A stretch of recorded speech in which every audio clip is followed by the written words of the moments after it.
Hi നമസ്കാരം, ഫാസിലാണ്. എൻ്റെ പുതിയ വീഡിയോയിലേക്ക് എല്ലാവർക്കും സ്വാഗതം. ഞാനിന്ന് പറയാൻ വേണ്ടി പോകുന്നത് നമ്മളോട് എല്ലാവരും ചോദിക്കുന്ന ഒരു കാര്യമാണ്, എല്ലാവരും മനസ്സിലുള്ളൊരു ഡൗട്ടുമാണ് കേട്ടോ. ഈ രാസവളം അതേപോലെ ജൈവവളത്തിനും ഗുണങ്ങളും ദോഷങ്ങളും എന്തൊക്കെയാണ്, ഇത് തമ്മിൽ ഉപയോഗിച്ചാലുള്ള വ്യത്യാസങ്ങൾ എന്തൊക്കെയാണെന്നൊക്കെ ഉള്ളത്. അപ്പോൾ അതിനെക്കുറിച്ചിട്ടാണ് ഞാൻ ഇന്നത്തെ എൻ്റെ വീഡിയോയിലൂടെ പറയുന്നത്. അപ്പോൾ എല്ലാവരും വീഡിയോ മുഴുവനായിട്ട് കാണാൻ വേണ്ടി ശ്രമിക്കുക. നമുക്ക് വീഡിയോയിലേക്ക് പോവാം. അപ്പോൾ ജൈവവളം നമുക്ക് എല്ലാവർക്കും അറിയാം. നമ്മളെ ചെടികളിലൊക്കെ വേസ്റ്റ്, നമ്മളെ ഭൂമിയിലുള്ള എല്ലാതരം ചെടികളിലെ വേസ്റ്റ് നമുക്ക് ജൈവവളം എടുക്കാം. അതേപോലെ തന്നെ നമ്മളെ ജന്തുക്കളെ വേസ്റ്റ് നോക്കുകയാണ് നമ്മൾ ജൈവവളം എടുക്കാം. അപ്പോൾ അതിൽ ഓർഗാനിക് കാർബൺ കൂടുതലായിരിക്കും. അതേസമയത്ത് നമ്മളെ രാസവളം എന്ന് പറഞ്ഞാൽ നമുക്ക് പൂർണ്ണമായിട്ടോ അല്ലെങ്കിൽ ഭാഗികമായിട്ടോ കൃത്രിമമായിട്ട് ഉണ്ടാക്കുന്നതാണ് രാസവളം. അപ്പൊ നമ്മൾ ഭാഗികമായിട്ട് എന്ന് പറയാനുള്ള ഒരു കാരണം എന്താ വെച്ചാൽ, ഇപ്പോൾ നമ്മളെ എപ്സം സാൾട്ട് ഉണ്ടല്ലോ. അപ്പൊ എപ്സം സാൾട്ട് ഒരു രാസവളമാണ്. പക്ഷെ എപ്സം സാൾട്ട് നമ്മളെ ബ്രിട്ടനിലുള്ള എപ്സം എന്ന് പറഞ്ഞ സ്ഥലത്ത് നിന്ന് ഒരു പാറ ഒരു കല്ല് പൊടിച്ചിട്ട് വരുന്ന ഒരു ഉപ്പാണ് ഈ എപ്സം സാൾട്ട്. പക്ഷെ അത് നമ്മളെ അടുത്തേക്ക് എത്തുമ്പോഴത്തേന് അതിൽ രാസവളങ്ങളെ കോട്ടിങ് കൊടുത്തിട്ടാണ് നമ്മളെ അടുത്തേക്ക് വരുന്നത്. അപ്പൊ ജൈവമായിട്ടുള്ള ഒരു സാധനത്തിന് രാസമായിട്ട് വരുന്നത്, അതുകൊണ്ടാണ് ഭാഗികമായിട്ടോ എന്നുള്ളത് ഞാൻ പറഞ്ഞത് കേട്ടോ. അപ്പൊ പൂർണ്ണമായിട്ട് കൃത്രിമമായിട്ട് ഉണ്ടാക്കിയിട്ടും അതേപോലെ തന്നെ ഭാഗികമായി കൃത്രിമമായിട്ട് ഉണ്ടാക്കിയിട്ടും വരുന്നതാണ് നമ്മൾക്കൊക്കെ കിട്ടുന്ന രാസവളങ്ങൾ. അപ്പൊ ജൈവവളം നമ്മൾ ചെടികൾക്ക് കൊടുത്തു കഴിഞ്ഞാൽ അത് വളരെ സ്ലോ ആയിട്ടാണ് വലിച്ചെടുക്കുക. അതേപോലെ തന്നെ മണ്ണിന്റെ ഘടനയിൽ വ്യത്യാസം വരുത്താനൊക്കെ നല്ല രീതിയിൽ സാധിക്കും. അതേപോലെ നമ്മളെ വെള്ളം പിടിച്ചു നിർത്താനുള്ള കഴിവ് കൂട്ടും. അതേപോലെ അമ്ലത കുറയ്ക്കാൻ വേണ്ടിയിട്ട് സാധിക്കും. അതുപോലെ തന്നെ നമ്മൾ ജൈവവളം ഇട്ട് കൊടുക്കുമ്പോൾ നമ്മളെ മണ്ണിൽ സൂക്ഷ്മ ജീവാണുക്കൾ നല്ല രീതിയിൽ തന്നെ വർദ്ധിക്കും. പിന്നെ നമ്മൾ മണ്ണിലൊക്കെ നടുകയാണെന്നുണ്ടെങ്കിൽ ഉണ്ടല്ലോ, അപ്പോൾ നല്ല രീതിയിൽ മഴ പെയ്യുമ്പോഴൊക്കെ കുത്തിയൊലിച്ച് വെള്ളം വരുമ്പോൾ നമ്മളെ മണ്ണിലുള്ള പോഷകങ്ങളൊക്കെ ഒലിച്ചു പോകുമല്ലോ. അപ്പോൾ നമ്മൾ ജൈവ വളങ്ങളാണ് ഇട്ട് കൊടുക്കുന്നുണ്ടെങ്കിൽ അത് സ്ലോ ആയിട്ട് മാത്രമേ നമ്മളെ മണ്ണിൽ നിന്ന് ഒലിച്ചു പോവുള്ളൂ കേട്ടോ. പിന്നെ ഞാൻ പറഞ്ഞല്ലോ, നമ്മളെ ജൈവവളം നമ്മൾ കൊടുത്തു കഴിഞ്ഞാൽ നമ്മളെ മണ്ണിന്റെ ഘടനയെ സംരക്ഷിക്കുന്നുള്ളൂ. അപ്പൊ നമ്മൾ രാസവളമാണ് കൊടുക്കുന്നതെന്നുണ്ടെങ്കിൽ നമ്മളെ മണ്ണിന്റെ ഘടനയെ രാസവളം സംരക്ഷിക്കുന്നില്ല. പക്ഷെ ചെടികൾക്ക് ആവശ്യമായ മൂലകങ്ങളും അതേപോലെ തന്നെ ഉപമൂലങ്ങളും ഒക്കെ ചെടികൾക്ക് നമുക്ക് രാസവളത്തിലൂടെ കൊടുക്കുമ്പോൾ പെട്ടെന്ന് തന്നെ അത് ലഭിക്കുന്നതാണ്. പിന്നെ നമ്മൾ രാസവളം മണ്ണിൽ ഇട്ട് കൊടുത്താലുള്ള ഒരു ചെറിയ ദോഷം എന്ന് പറഞ്ഞാൽ, ചെറുതല്ല, അത്യാവശ്യം വലിയ ദോഷം തന്നെയാണ്.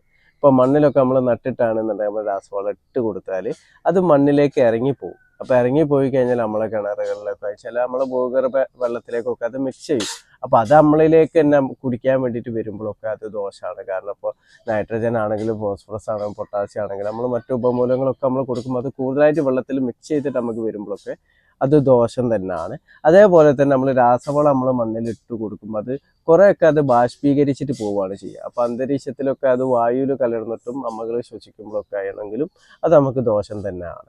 ഇനി അടുത്തൊരു വ്യത്യാസം എന്താന്ന് പറഞ്ഞാൽ, നമ്മൾ ജൈവ വളങ്ങൾ നമ്മൾ ചെടികൾക്ക് കൊടുക്കുക എന്നുണ്ടെങ്കിൽ നല്ല രീതിയിൽ ചെലവ് കൂടുതലാണ്. അപ്പോൾ ഒരു ഉദാഹരണത്തിന് ഞാൻ പറയുകയാണെന്നുണ്ടെങ്കിൽ, നമ്മളിപ്പോൾ ചാണകപ്പൊടിയിൽ നൈട്രജൻ ഒരു 4% 5% ഒക്കെയാണ് ചാണകപ്പൊടിയിൽ നൈട്രജൻ വരുന്നത്. പക്ഷെ 9% നൈട്രജൻ ചില ചാണകപ്പൊടിയിൽ വരുന്നുണ്ട്. അത് പല രീതിയിലാണ്, വ്യാജം കിട്ടുന്നുണ്ട്, നല്ലതും കിട്ടുന്നുണ്ട്. അപ്പൊ ഈ ചാണകപ്പൊടി നമ്മൾ വാങ്ങുകയെന്നുണ്ടെങ്കിൽ ഒരു കിലോന് എങ്ങനെ നോക്കിയാലും ഒരു 30 റുപ്യന്റെ മേലെ വില വരുന്നുണ്ട്. കാരണം 30 റുപ്യയിൽ കുറഞ്ഞിട്ടൊക്കെ ചാണകപ്പൊടി കിട്ടാനൊക്കെ വളരെ പ്രയാസമാണ്. അപ്പോൾ 30 റുപ്യ നമ്മൾ കൊടുത്തു കഴിഞ്ഞാൽ നമുക്ക് നൈട്രജൻ കണ്ടന്റ് അതിൽ നിന്ന് കിട്ടുന്ന എത്രയാണ്? ചിലപ്പോൾ ഒരു 4% അല്ലെങ്കിൽ 3%, 5% എന്ന് പറഞ്ഞിട്ട് മാത്രമേ നമുക്ക് നൈട്രജൻ കണ്ടന്റ് കിട്ടുന്നുള്ളൂ. അതേ സ്ഥാനത്ത് നമ്മളിപ്പോൾ ഒരു യൂറിയ വാങ്ങുകയെന്നുണ്ടെങ്കിൽ യൂറിയക്ക് കിലോനാകെ 15 റുപ്യ വില ഉള്ളൂ. അപ്പോൾ യൂറിയയിൽ എത്ര ശതമാനമാണ് നൈട്രജൻ കിട്ടുന്നത്? കൂടുതലായിട്ട് നൈട്രജൻ കിട്ടുന്നുണ്ട്. അപ്പോൾ അങ്ങനെ വെച്ച് നോക്കുമ്പോൾ നമ്മൾ ജൈവ വളങ്ങൾ കൊടുക്കുമ്പോൾ കൂടുതലായിട്ട് പൈസ ചെലവ് വരുന്നുണ്ട്. അത് മാത്രമല്ല, നമ്മൾ ചെടികൾക്ക് കൊടുക്കേണ്ട കറക്റ്റായിട്ടുള്ള മൂലകങ്ങൾ ഫുള്ളായിട്ട് നമുക്ക് ജൈവ വളത്തിലൂടെ നമുക്ക് കൊടുക്കാനും വേണ്ടി സാധിക്കില്ല. ഇപ്പോൾ ഉപമൂലകങ്ങളായിട്ടുള്ള മൈക്രോ ന്യൂട്രിയൻസ്, അതേപോലെ തന്നെ ചെടികൾക്ക് കിട്ടേണ്ട നൈട്രജൻ, ഫോസ്ഫറസ്, പൊട്ടാസ്യം, ഇതൊക്കെ നമ്മൾ കൊടുക്കണം എന്നുണ്ടെങ്കിൽ അത് നമ്മൾ എന്തൊക്കെയാണെന്ന് മനസ്സിലാക്കിയിട്ട് അത് ജൈവ വളത്തിൽ കമ്പോസ്റ്റ് ആക്കിയിട്ടും മറ്റ് സ്ലറികളാക്കിയിട്ടൊക്കെ നമ്മൾ മിക്സ് ചെയ്ത് കൊടുക്കുമ്പോൾ മാത്രമാണ് ഈ മൂലകങ്ങളും സൂക്ഷ്മ മൂലകങ്ങളും ചെടികൾക്ക് കിട്ടുള്ളൂ. അങ്ങനെ നമ്മൾ കൊടുക്കുമ്പോൾ അത് കറക്റ്റായിട്ട് ചെടികൾക്ക് കിട്ടണം എന്നില്ല. കാരണം എന്താ വെച്ചാൽ, ഇപ്പോൾ ഒരു വേപ്പിൻ പിണ്ണാക്ക് ഞാൻ ചെടികൾക്ക് ഇട്ട് കൊടുത്താൽ ആ വേപ്പിൻ പിണ്ണാക്കിന്റെ ഗുണങ്ങൾ ചെടികൾക്ക് കിട്ടിയോ ഇല്ല എന്നുള്ള എനിക്ക് പെട്ടെന്ന് മനസ്സിലാക്കാൻ വേണ്ടി പറ്റില്ല. പക്ഷെ മറ്റൊരാളും ഇതേപോലെ വേപ്പിൻ പിണ്ണാക്ക് ഇട്ട് കൊടുക്കുമ്പോൾ ആ ഗുണങ്ങൾ ചിലപ്പോൾ നല്ല രീതിയിൽ ഗുണങ്ങൾ കിട്ടുന്നുണ്ടാവും. അതിന്റെ കാരണം എന്താ വെച്ചാൽ, നമുക്ക് കറക്റ്റ് ക്വാളിറ്റി ഉള്ള സാധനം കിട്ടാത്തതാണ്. കാരണം വ്യാജം നല്ല രീതിയിൽ ഇറങ്ങുന്നുണ്ട്. അത് നമുക്ക് തന്നെ അറിയാം. ഞാൻ ഇതിന്റെ മുന്നേ ഒരു വീഡിയോ ചെയ്തിട്ടുണ്ട്, നമ്മളെ വേപ്പിൻ പിണ്ണാക്കിൽ നമുക്ക് വ്യാജം എങ്ങനെയാണ് വരുന്നത് എന്നുള്ളതും. അതേപോലെ എല്ലുപൊടിയിലും വ്യാജം നല്ല രീതിയിൽ വരുന്നുണ്ട്. അപ്പോൾ അതിൻ്റെ ജൈവ രൂപത്തിൽ നമുക്ക് പൊടിച്ചിട്ടുള്ള എല്ലുപൊടി ആണെന്നുണ്ടെങ്കിൽ അതിൽ നിന്ന് നമുക്ക് കിട്ടേണ്ട പോഷകങ്ങളും അതേപോലെ ഉപമൂലകങ്ങളും ഒക്കെ കറക്റ്റായിട്ട് നമുക്ക് കിട്ടും. അതിനകത്ത് നമ്മൾ ആസിഡ് ഉപയോഗിച്ചിട്ട് പൊടിച്ചിട്ടുണ്ടെങ്കിൽ അതിൽ നിന്ന് കറക്റ്റായിട്ടുള്ള ഗുണങ്ങൾ നമുക്ക് കിട്ടണമെന്നില്ല. അപ്പോൾ നമ്മൾ ജൈവ രൂപത്തിൽ നമ്മൾ വളങ്ങൾ ഇട്ട് കൊടുക്കുമ്പോൾ നമ്മൾ എന്തുദ്ദേശിച്ചിട്ടാണോ കൊടുത്തത് നമ്മളെ ചെടികൾക്ക് കിട്ടണം എന്നില്ല. അപ്പം അത് മനസ്സിലാക്കിയിട്ട് വേണം നമ്മൾ ജൈവ വളങ്ങൾ കൊടുക്കാൻ വേണ്ടിയിട്ട്. അതുപോലെ തന്നെ നമ്മളെ ചെടികളിൽ വരുമല്ലോ ചില ഡെഫിഷ്യൻസി, ഇപ്പോൾ നൈട്രജൻ്റെ ഡെഫിഷ്യൻസി വരും, അതേപോലെ തന്നെ നമ്മുടെ ഉപമൂലകങ്ങളായിട്ടുള്ള കാൽഷ്യത്തിൻ്റെ ഡെഫിഷ്യൻസി വരും. ചില ചെടികളിൽ കാണും കാൽഷ്യത്തിൻ്റെ കുറവ് കാണിക്കുമ്പോൾ പെട്ടെന്ന് ഇലകളിൽ മഞ്ഞളിപ്പ് വരും, അതേപോലെ ബോറോണിൻ്റെ കുറവ് കാണിക്കുമ്പോൾ പെട്ടെന്ന് ഇലകളിൽ മഞ്ഞളിപ്പ് വരും. അപ്പം ഇങ്ങനത്തെ ഒക്കെ സാഹചര്യത്തിൽ നമുക്ക് ജൈവവളം നമ്മൾ കൊടുത്തു കഴിഞ്ഞാൽ, ഇപ്പോൾ ജൈവവളങ്ങൾ നമ്മൾ പ്രധാന മൂലകങ്ങളാണെങ്കിലും ഉപമൂലകങ്ങളാണെങ്കിലും നമ്മൾ കൊടുത്തു കഴിഞ്ഞാൽ ആ ചെടികൾക്ക് ആവശ്യമായ സമയത്ത് ചെടികൾക്ക് അത് വലിച്ചെടുക്കാൻ വേണ്ടി പറ്റണം എന്നില്ല.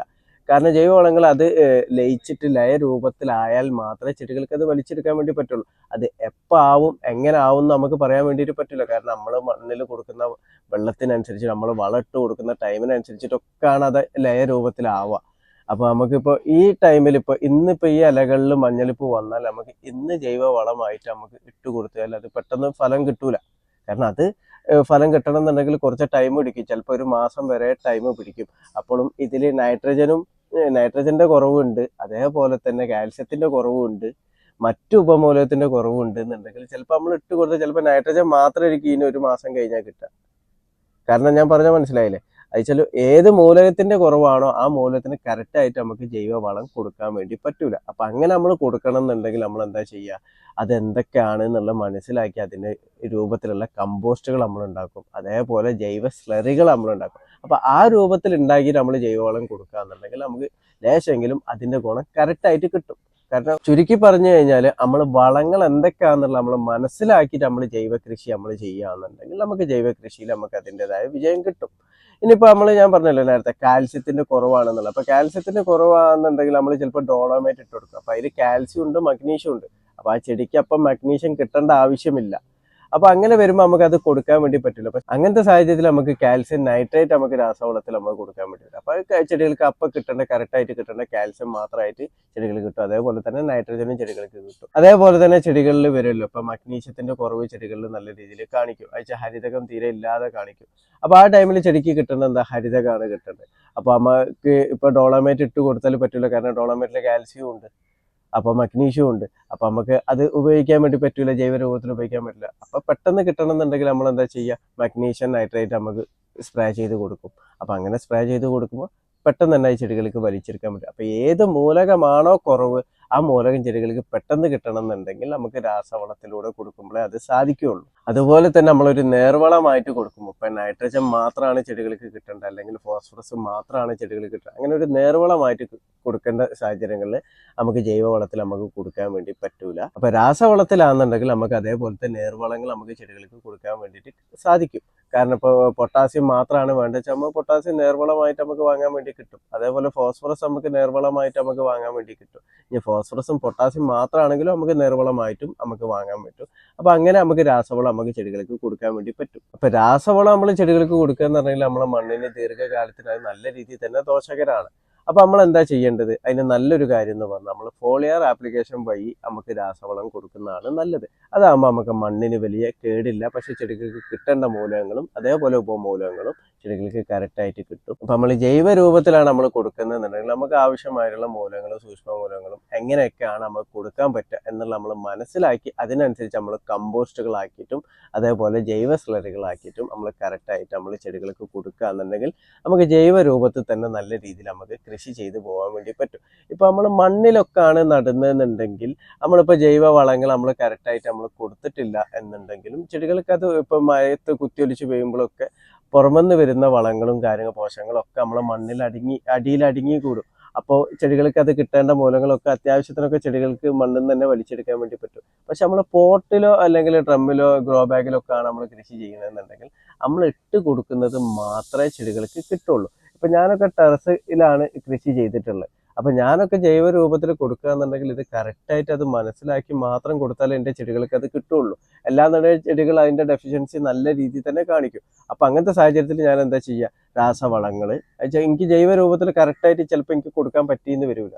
അപ്പോൾ ഞാൻ എന്താ ചെയ്യുക, വളങ്ങൾ അടിവളമായിട്ട് ജൈവവളങ്ങളൊക്കെ കറക്റ്റ് കൊടുക്കും. പക്ഷെ അതിൻ്റെ കുറവ് ഏതിൻ്റെങ്കിലും ഒരു മൂലകത്തിൻ്റെ കുറവ് വന്നു കഴിഞ്ഞാൽ ഞാൻ രാസവളം ആ ഏത് മൂലകമാണെന്ന് മനസ്സിലാക്കി അത് ഇലകളിൽ ഫോളിയർ ആപ്ലിക്കേഷൻ വഴി ഞാൻ സ്പ്രേ ചെയ്ത് കൊടുക്കുകയാണ് ചെയ്യുക. അപ്പം മണ്ണിന് ദോഷമില്ല, എനിക്ക് ചെടിക്ക് കിട്ടേണ്ട മൂലകം അല്ലെങ്കിൽ ഉപമൂലകം മൈക്രോന്യൂട്രിയൻ എന്താണോ അത് കറക്റ്റായിട്ട് ചെടിക്ക് കിട്ടും ചെയ്യും. അപ്പോൾ ഈ രൂപത്തിൽ നമ്മൾ കൃഷി ചെയ്യാൻ വേണ്ടിയിട്ട് നമ്മൾ ശ്രദ്ധിക്കുക. അപ്പം ഞാൻ വീണ്ടും പറയുന്നുണ്ട്, നമ്മൾ ജൈവ രൂപത്തിൽ ആണ് നമ്മൾ മണ്ണിൽ വളങ്ങൾ കൊടുക്കുക എന്നുണ്ടെങ്കിൽ ജൈവ രൂപത്തിൽ കൊടുക്കുന്നത് തന്നെയാണ് നല്ലത്. പക്ഷെ നമ്മൾ മനസ്സിലാക്കിയിട്ട് കൊടുക്കണം, ആ മൂലകം എന്താണെന്നും അത് ചെടികൾക്ക് എപ്പോഴാണ് അത് കിട്ടാന്നുള്ളതും നമ്മൾ മനസ്സിലാക്കി അതിനനുസരിച്ചിട്ട് കമ്പോസ്റ്റ് ആക്കിയിട്ടോ സ്ലറി ആക്കിയിട്ടോ ചെടികൾക്ക് കൊടുക്കാൻ വേണ്ടി ശ്രദ്ധിക്കുക. ഇനി ചെടികൾക്ക് എന്തെങ്കിലും നമ്മളിപ്പോൾ ഗ്രോ ബാഗ് ഇതിലൊക്കെയാണ് കൃഷി ചെയ്യുന്നതെന്നുണ്ടെങ്കിൽ എന്തെങ്കിലും ഒരു ഡെഫിഷ്യൻസി കാണിക്കുകയാണെന്നുണ്ടെങ്കിൽ അപ്പോൾ അത് രാസവളം ഇലകളിൽ സ്പ്രേ ചെയ്ത് കൊടുത്തിട്ട് അത് പരിഹരിക്കാൻ വേണ്ടിയിട്ടും ശ്രദ്ധിക്കുക. അപ്പോൾ ഇന്നത്തെ എൻ്റെ വീഡിയോ ഇഷ്ടപ്പെട്ട ലൈക്ക് ചെയ്യുക. താങ്ക്